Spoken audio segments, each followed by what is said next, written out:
Hello everyone, welcome back.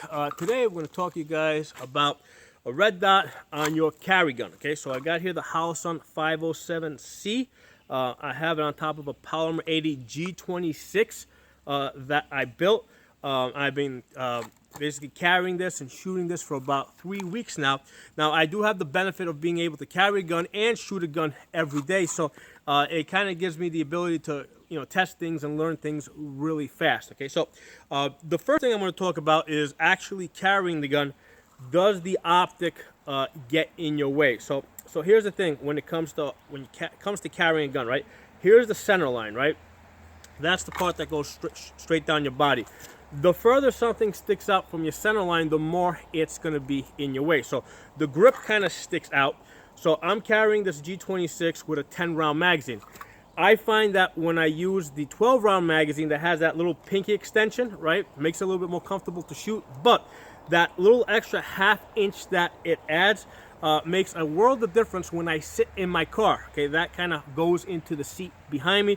Also, as I'm standing, it kind of makes my shirt stick out just a little bit more. So having that 10-round magazine makes the gun a lot more comfortable to carry, makes it more concealable.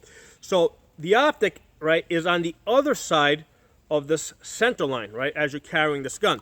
So if you look at it, it really doesn't stick out that much, right? This optic would have to stick out some 3-4 inches before it would actually, start becoming an issue. So given that the optic is so close to the center line of the pistol while you're carrying it, it's not an issue at all. Okay, the only issue I have found is that the optic becomes a lint trap. Okay, there's always lint that builds up inside this open reflex, which is not an issue, right? Because you can see there's lint in there right now, but as I point this out, yeah, I can still see my 32 MOA circle. And that's another reason why I like the Holosun 507C.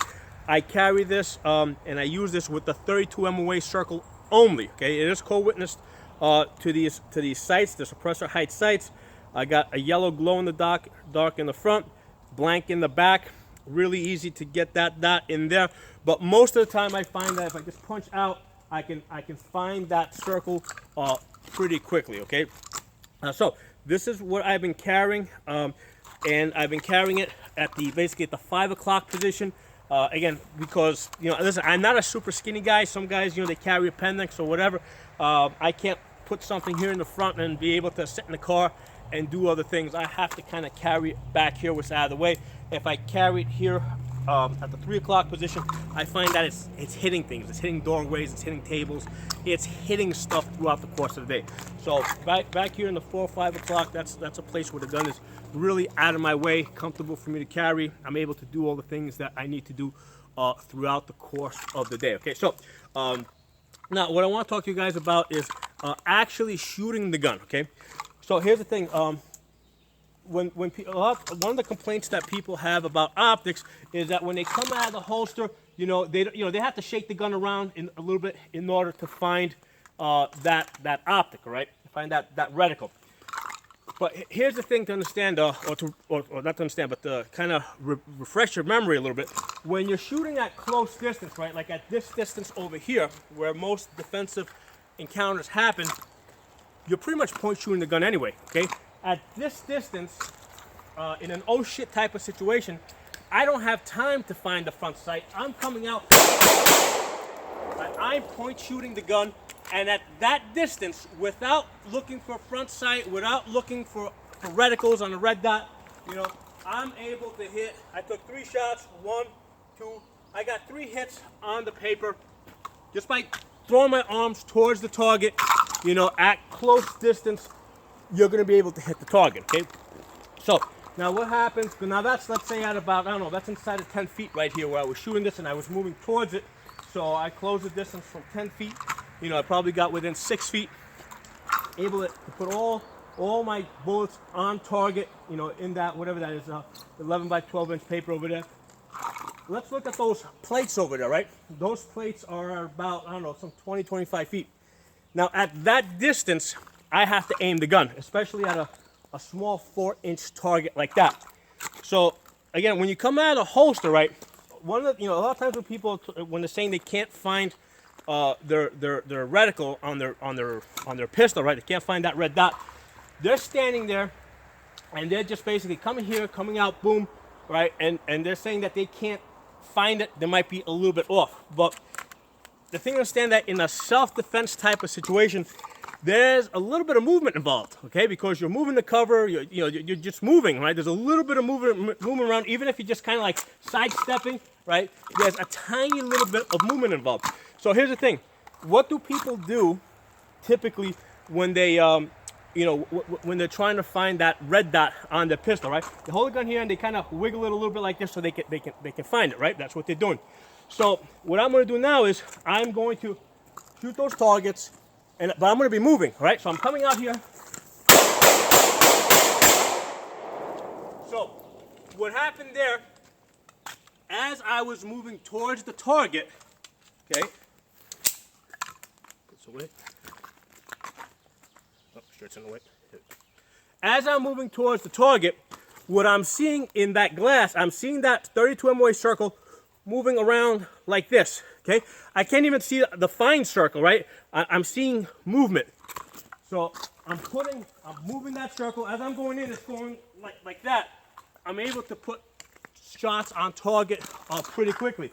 So that's a 4-inch target at about 30 feet here, and all the shots, including the ones that missed, were within 2 feet of the target, all right? Because I was able to find that circle, put it on the target, and then I was actually able to score a couple of hits on that 4-inch plate over there. So when you add a little bit of movement, right? You add that little bit of movement, all of a sudden that 32 MOA circle, it moves and you can see it. Okay, so that's one of the things you have to kind of factor into this. Now, through all that, right? Even though I have a bright, glow-in-the-dark front sight there, through none of that could I see that. I can't see that. I mean, I was just moving too fast. I'm drawing too fast. I'm trying to get on target too fast. So here's what I've started to gather over about 3 weeks of testing, of carrying and testing the gun. If you're sitting on the firing line with a timer and you're trying to come out and get on target, and you're trying to find your front sights versus the 32 MOA circle or whatever you got the dot, right? You might be a little bit slower, but when you put yourself into a realistic situation, right, where you're trying to shoot a target, you're trying to get that you're gonna find that big bright 32 MOA circle a lot faster than you're gonna find that little dot on your front sight post. The other thing is that when I was shooting, right, and as I'm going towards the target, I'm looking at the target, and that big circle is on the target. When you're shooting with iron sights, right, in order to hit the target, you have to bring your focus back from the target and put it on your front sight post, right? Because that's how we shoot iron sights, right? There's 3 things that we're looking at: rear sight, front sight, target, right? You've got to focus on that front sight, and the target's going to appear a little blurry in the back. But that's not a natural thing. So the natural thing is for me to focus on the thing that I'm trying to hit. And when I extend out there, I'm looking at my target, I'm focusing on my target, and that big circle is on it, okay? So I find that it's a lot more intuitive, a lot more natural. It's working a lot better. And I've been doing this for many years. I've been teaching for 12 years, so I've been shooting even longer than that. And I've only been really using red dots on rifles for like maybe the last 5-6 years. I've only been using red dots on pistols for the last year. So I'm coming at this from the background of iron sights, and I'm definitely seeing the advantage of optics. I first saw them on rifles. I see them now on pistols. And more importantly, I see it when I'm training other people, because, hey, one of the things is, like, as a person that shoots often, that's been shooting for a while, I have that built-in muscle memory, right? But one of the things I study beginners, okay? What do they learn the fastest? That's really important to me, because here's the thing. I study beginners, I see what they learn the fastest, and by all means, they're learning red dots on rifles and red dots on pistols a lot faster than they're learning iron sights. And the reason is because when even an experienced shooter under stress, they're not gonna be thinking they're gonna things are gonna kind of fall apart. So I kind of study beginners to see what's easiest for them, because that's going to be the easiest for experienced people under stress. Okay. Now the other thing I wanted to talk about is the brightness, right? Because on rifles, usually we put the brightness down to the lowest possible level so it doesn't overwhelm the target. On the pistol, I do the opposite. I have it at a very bright level. Now this Holosun 507C has the solar panel here. When you use this in solar mode, it also has auto adjust. Okay, I don't want the auto adjust. Okay, I want manual adjust. I want to put this, sunny day brightness level. Okay, so the position that I can basically see this on a sunny day, and I use that all the time, even at night. So let's talk about that for a second. Why that's working better for me. Okay, it may not work great for everybody, but it's working really good for me. So I think it's something that you guys should consider. With a rifle, usually we're shooting at further distance. We have a little bit more time to set ourselves up, so we don't want that red dot overwhelming the target. Also, because the target's typically a little bit further, what's happening is if your dot or your circle is sometimes it's even bigger than your target, right? It's bigger than your bullseye. So when I'm shooting at distance, I want to power down my dot so that it doesn't overwhelm my target and I can see it. But when I'm shooting a pistol, first of all, I'm shooting at a closer distance, right? And because it's closer, it's bigger. So if I got that big 32 MOA circle bright, at this distance, right, it doesn't overwhelm my target, okay? So same thing with that, with the 4-inch plate over there at about 30 feet. At this distance, even at a bright level, it does not overwhelm the target. Same thing applies at night. When I shoot this, at dusk or at night, I mean, yeah, it's really bright, overwhelms the target, but you're shooting this in an oh shit type of situation. You're not shooting at distance trying to get hits.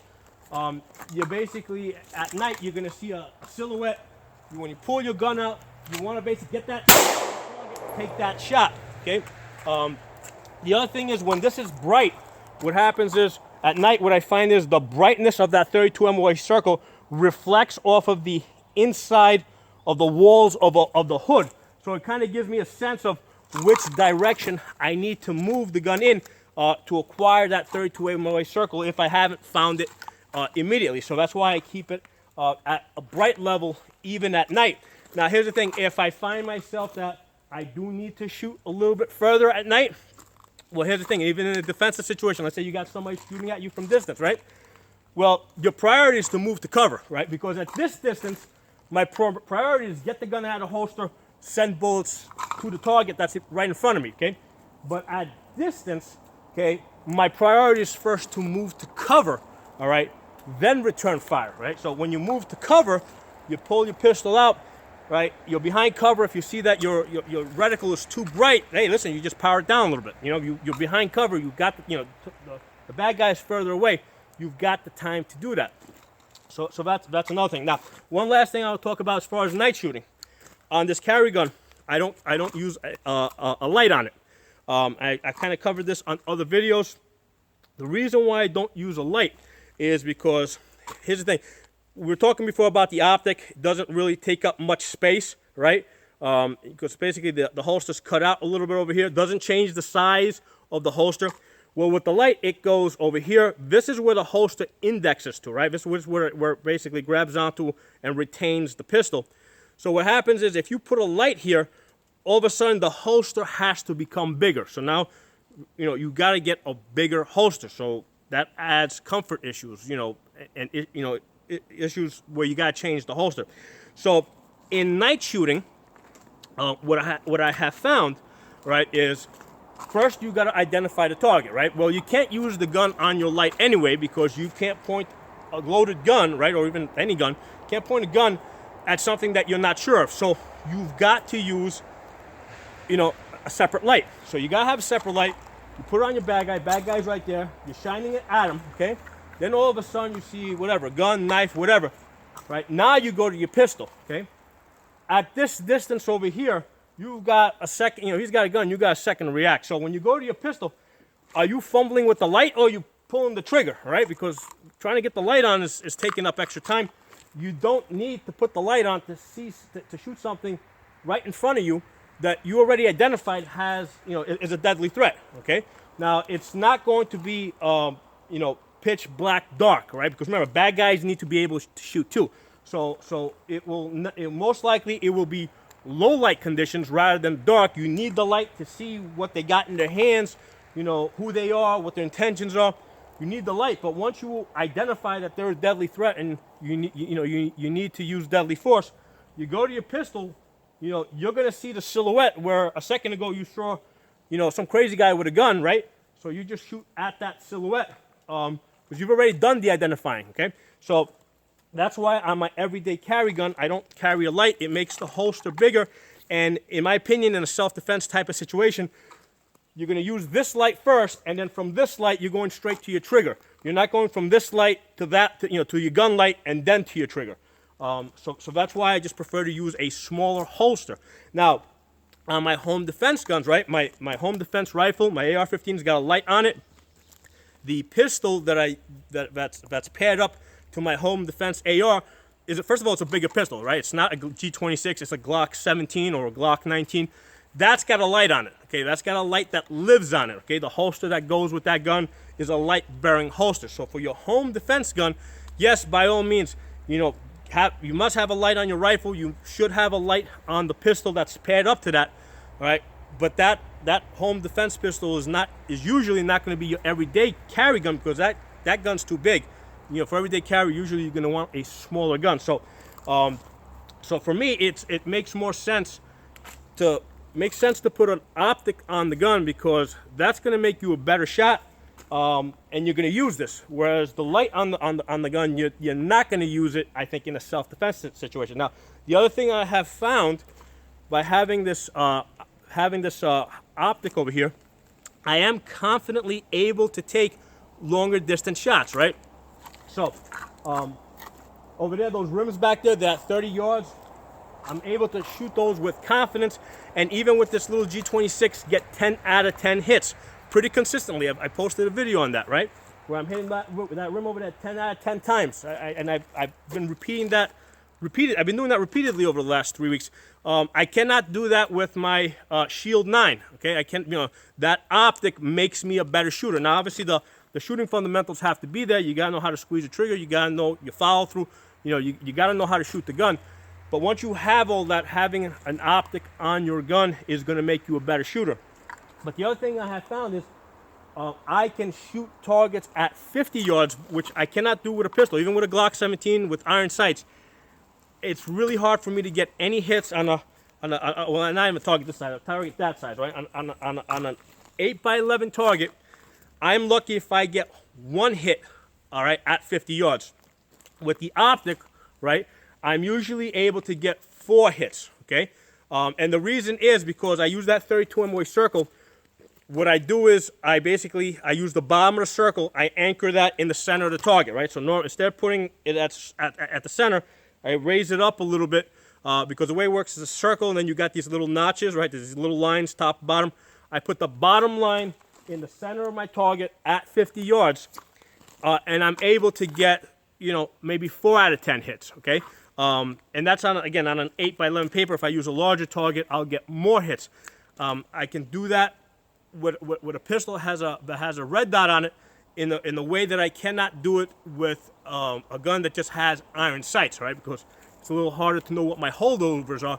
Whereas with that 32 MOA circle, you know, that's fixed. I know where my bottom of my circle is. I can put that right in the center of the target, and I can hold it there consistently. Okay, so that's my feedback from you guys for about 3 weeks of carrying and shooting. You know, a carry gun that has an optic on it, and some of the things that I have learned that I wanted to share with you guys.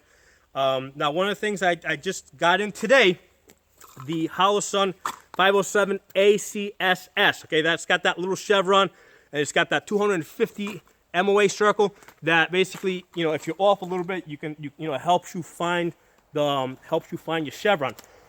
So I'm going to be testing that out in a couple of weeks or a month or two. I'll do a video on that. So that's something I'm looking forward to. The other thing I'm hoping to do is, because right now I'm using this G26, I would like to be using a G43, but the one, I've actually built the G43 Polymer 80. I cannot find a slide for it. Okay, I've been waiting for about 2 months now trying to get a slide in for that. So that's the reason why I'm using the G26 instead of the G43. And I even talked to my and the reason why I'm trying to build it is because I can't buy it. I spoke to my FFL. I'm like, hey, listen, if you can find me a G43 that will take an Optic, right? G43 MOS, dude, I'm not even gonna haggle about the price. Just get it and I'll pay you. So because I cannot find it, I'm trying to build it, and I've run into the problem where I can't find the slide for that G43. But once I get that, I'll also be testing that out with the Holosun 507K. Okay, so hope you guys enjoyed this video. If you're not a member of the channel, subscribe. We'll talk again soon.